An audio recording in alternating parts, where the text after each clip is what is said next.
Closer, thank you so much. So 5 topics, 5 dynamics, which I think deeply influence authoritarian dynamics in the region and which I think are important for us, expert civic activists, political activists who still believe in the values of a pluralist and liberal democracy. We'll ask the question, what do they mean for international politics, and how can we potentially readjust our strategies to the new realities? I will start with Hungary. We'll zoom out to Central Europe, to the European level, and then as a rounding up, practically providing a frame, we'll come back to the Hungarian political level. I would like to start with bad news and good news in the same time. The bad news is that since the April 3 Hungarian elections, I think we have a rather clear picture about the characteristics of the Orbán regime in this country. The debate about the regime qualities, I think, was effectively brought to an end. Hungary is an autocracy. We can put different adjectives to the noun, made it be competitive, made it be electoral, but I think that doesn't change the nature of the subject. The campaign demonstrated unmistakably what uneven political playing field really means in a well-functioning, competitive, authoritarian system. It doesn't just provide some tactical advantages of a couple of percentage points to the incumbent party. It provides strategic advantage. It provided a strategic advantage to the incumbent Fidesz, which, due to its overwhelming media dominance, was able to misrepresent the main narrative of the opposition. The general perception in the broader electorate about the opposition itself wasn't determined by the opposition's own communication, but by the narrative and the discourse provided by Fidesz over the opposition. And in the context of the war in Ukraine, this misrepresentation appeared to be fatal.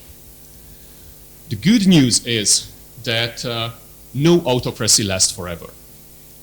Authoritarian rule come to an end even in countries with practically no democratic experience or tradition.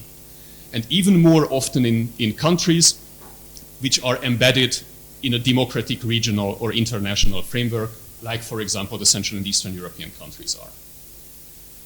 However, obviously, autocracies don't die from elections, which are tilted and rigged in competitive authoritarian system. And without a significant shift in power, so within the regime itself, even the 2026 or the 2030 Hungarian elections couldn't produce different majorities in this country. Autocracies and heavy-handed illiberal or hybrid regimes die from internal and domestic crisis, which enables then a change in power in electoral ways. And the reason and the nature of that domestic crisis can be really manifold. And I think here it makes a sense just to make a short tour the table over the falls of authoritarian regimes or autocratic regimes in Central Europe over the past 2 decades. In 1999, the Mečiar government in Slovakia was brought down and ousted from power because it was seen as an obstacle to the country's accession to the European Union. And in comparison with its neighbors, it appeared to be stealing the country's future. In 2000, in Serbia, the regime of Slobodan Milošević was ousted from power due to a crisis which was caused by multiple lost wars, years of international embargo, and also the suppression of democratic opposition and the lack of future perspectives. In 2004, the Orange Revolution in Ukraine started due to rigged elections, widespread corruption and intimidation, but also due to the widespread dissatisfaction with the ways how the Ukrainian state functioned. Couple of years later, in 2019-2020, the illiberal Fico government in Slovakia was ousted from power due to widespread corruption and practically the assassination of an investigative journalist and his fiancée, which caused widespread protest throughout the country. And just lately, again in 2020, after 30 years, the regime of the Montenegrin Socialist Party and Milo Djukanovic practically went down due to a conflict which was rooted between the Serbian Orthodox Church and the government in the country. It was practically nothing more, just one single fatal policy failure which aimed at the nationalization of church assets. So as we can see, crises which can bring down authoritarian regimes and autocratizing regimes can be very surprising, very sudden, and very unforeseeable. The crisis which will bring down the Orban regime will inevitably come. The question is when, what will happen until that point in the time, and what will happen in the aftermath. Because the fall of an authoritarian regime doesn't necessarily mean democratization in the aftermath. Obviously, it is very difficult to compare regimes ruling weak states without a comprehensive legitimizing ideology, which was, I think, very much the case in Ukraine, potentially in 1999 in the Mečiar era, with the Orban regime, which is ruling a highly centralized, strong states and produces a very flexible and very strong legitimizing ideology, which is rooted in Hungarian nationalism. And also hitherto, the government of Prime Minister Orban was really successful in mastering several crises. But there is obviously a new economic crisis looming on the horizon, which is caused by Russia's war of aggression against Ukraine. And the impact of that crisis on the stability of the Hungarian state shouldn't be underestimated. State indebtedness is once again historically high, and what we have seen in the latest day is that practically the government is trying to repeat those crisis management efforts which turned to be successful in the years between 2010 and 2014. However, in contrast to that period, now Hungary's access to external EU funding is rather constrained. I'm confident that if the Hungarian elections had taken place in 12 or 18 months, the outcome could have been slightly different. And this is also the reason why I'm optimistic with regard to the Polish elections in September next year. There is the widespread perception that the war in Ukraine has strengthened the position of the incumbent Law and Justice Party of Jaroslaw Kaczynski. I think the economic downturn may change that. There is practically no difference between the Russia and Ukraine-related positions of Donald Tusk's Civic platform and Kaczynski's Law and Justice. So economy might be very well the question which can decide the September 2023 Polish elections. Regarding Hungary, I fear we have to conclude the first point on the crisis and the crucial role of crisis, that without a significant domestic crisis in the foreseeable future, a change of power in electoral way remains highly unlikely. Regarding my second point, if we take a regional outlook, I think it's fair to say that the last 2.5 years were really positive since the beginning of 2020 from the perspective of democratic developments in the region. Populist strongmen were ousted from power in Slovakia in 2020, Bulgaria, Czechia last year, and in Slovenia just recently. The democratic breakthroughs were achieved in all of these cases, either by a very broad coalition of opposition parties, that was obviously the situation in Slovakia, Bulgaria, and the Czech Republic, or by the rise of a new democratic movement like Robert Golob's freedom movement in Slovenia. However, irrespectively how positive these developments were, I think there is no room for complacency. Democratic players ousting illiberal strongmen from power does not mean the firm restoration of the liberal and democratic order. In Central Europe, geographically in the broadest sense, democracy is not the only game in town anymore. What we see, and will also experience in the foreseeable future is practically the swinging of the political pendulum between autocratic and democratic governments.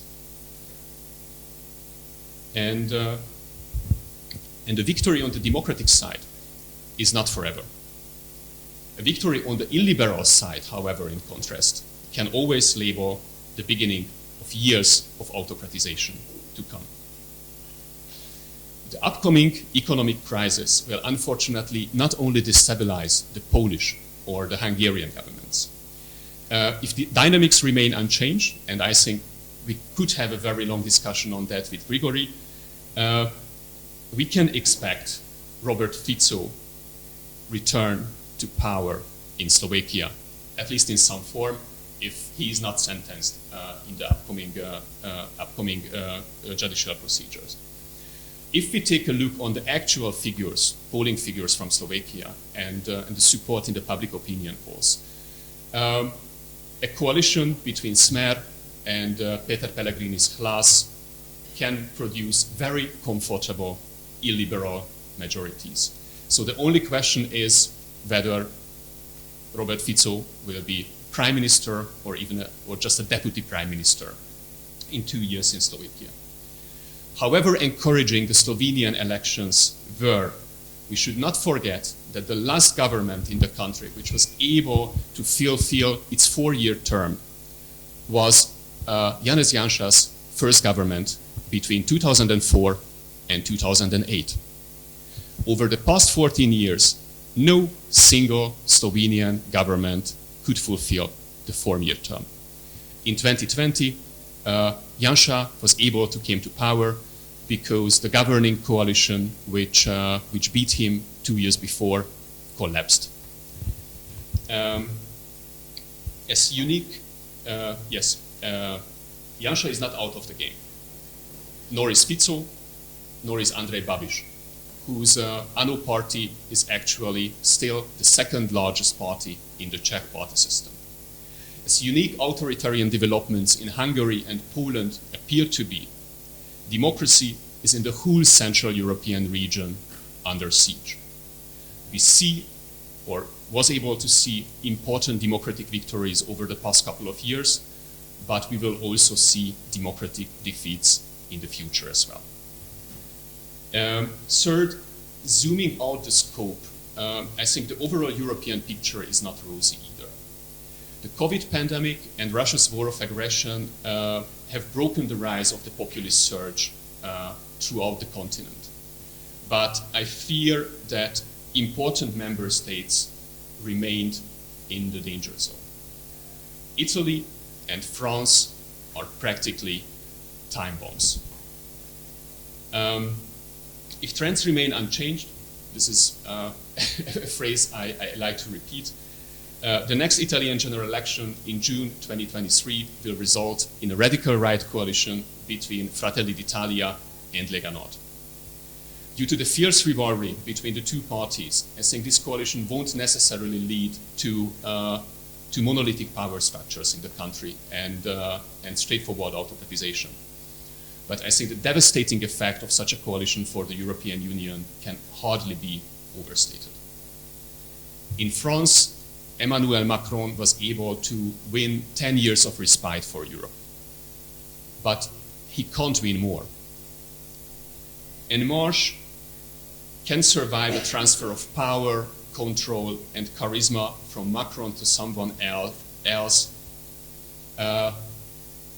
Whether En Marche can transfer all of these political assets from Macron to someone else, I think it's highly questionable. And if the political center in the country fails to reorganize itself in the next 5 years, then the next French election will be decided between the far left and the far right. And both outcomes, again, will have devastating impact for the European Union. Furthermore, I wouldn't like to speak about rule of law conditionality and the enforcement of European values over member states, but I think it's fair to say that if the radical right wins in France, then democratic and rule of law conditionality in the European integration falls with it. Just to quote Jean-Claude Juncker, because it's France. You cannot expect that the European Commission will be successful in enforcing compliance with EU values against one of its most important member states. At the beginning, I promised that I won't be too gloomy, so my penultimate point is somehow positive. Russia's invasion against Ukraine strengthened Western unity and undermined the support of pro-Russian radical right and radical left parties throughout the continent. There is a rally around the flag effect in NATO, and talks about a new Cold War between democracies and autocracies at the global stage are more frequent than it ever used to be over the past couple of years. However, I think a Cold War logic can play out in two different ways for autocratizing governments within the Western alliance system. And now I mean first and foremost the Central and Eastern European countries. I am not speaking about Turkey. And therefore can also result in two different strategic scenarios. If the Cold War might have a strong ideological character, in which Western democracies oppose global authoritarian powers like Russia or China, it may necessarily lead to the strengthening of the democratic integrity and unity of the West, potentially also resulting in putting more leverage on autocratizing Central and Eastern European countries and making less full compromises with them. I know this statement sounds very strange against the background of the yesterday compromise in the European Council, but I think that compromise could be still much worse. However, if the necessity maintaining EU and NATO unity as a supreme goal for this organization prevails, and the West will be defined primarily as a security and geopolitical organization or community, instead of a community of values, then this scenario can easily end up in the toleration of authoritarian islands within the Western alliance system. And there are some signs already pointing in this direction, especially the neglecting of Warsaw's worsening rule of law and autocratization track record, even since February 24. The country has an overly positive international media coverage and is rightly celebrated for its performance in supporting Ukraine. But what did happen and has happened at the domestic level is not necessarily different from the dynamics of the previous months and years. The war in Ukraine is practically working in a very similar way to the COVID pandemic. It provides a perfect guise for domestic autocratization. If one considers pluralist liberal democracy the highest political value for our societies, and I know that will be somehow provocative, then an ideological Cold War between democracies and autocracies at the global scale is potentially not the worst development to push forward the restoration of democratic unity and integrity in Central Europe. Otherwise, and without an ideological character, the recent security threat posed by Russia and the preference toward preserving EU and NATO unity might result in very bad compromises that can reinforce autocracies in Poland or even perhaps in Hungary. And coming to my last point, and as I said, rounding up again with a focus on Hungary, the question is what can civic watchdogs, democratic activists and opposition parties in Central and Eastern Europe, but primarily in Hungary, do in this very complex regional, European and international environment? I think first and foremost, and that relates to my first point, they should be ready, flexible and prepared to use the windows of opportunities provided by crisis. And in the case of Hungary, I think the opposition, may that opposition be either civic or political, should manage its expectations according to the new realities. Their main goal should be the preservation of their forces and the stabilization of the opposition's electoral base. They should demonstrate and continue demonstrating the existence of a genuine, democratic, pro-European and pro-Western political alternative in Hungary. And they should be ready and prepared to exploit the upcoming crisis of the government, because these crises will always be given and will always come. That will be their window of opportunity. Without the window of opportunities provided by crisis, the periodic elections barely offer any chance to a change in power, irrespectively of the opposition program, the campaign, or the person of the candidate. I'm not arguing against change on the opposition side, but I think I'm arguing for a realistic setting of goals for the years to come. And these will be my final words. I think there are two traps that may threaten or undermine that agenda. The first trap is playing with the idea of boycotts. I am not aware of any cases when opposition boycotts were able to bring down authoritarian regimes. However, it may easily result in bringing down the Hungarian opposition. Just take a look on Russia. An opposition boycott would enable in the next legislative term practically to fill up the Hungarian parliament with fake opposition parties loyal to the regime. It would enable the incumbents practically to develop an own opposition. And the second trap might be the attempt to emulate Orbán's anti-Western populism, rooted in the perception that the Orbán, Civic, and allegedly elitist program of the opposition appears to be unable to attract an electoral majority. It might very well be unable to do so, especially under the circumstances of the uneven playing field in Hungary. But I think abandoning or questioning the fundaments of the opposition's Western orientation might easily end up in losing the existing electoral base in the cities. So civic activism, rule of law, human rights are values on their own right, irrespectively whether they are able to attract electoral majorities or not. And I think their flags should be kept high if someone would like to demonstrate the existence of a credible alternative, democratic alternative to authoritarianism, either in Hungary or in any other Central and Eastern European country. Sorry if I was a bit longer than expected, and thank you very much for that.